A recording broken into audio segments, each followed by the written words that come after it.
Ассалаумағалейкум Жаңаөзен. Ассалаумағалейкум Жаңаөзен.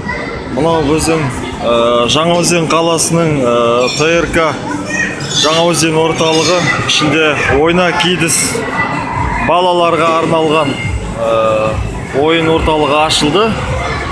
Бірақ ашылғанмен әрбір адамның қолында жүгімен киімдері барлығы қолдарында. Барлық адам киім тасу жерінен да топ. Барлық адам киім қоятын орны жоқ гардеробышный. Бұл енді өте ұят нәрсе.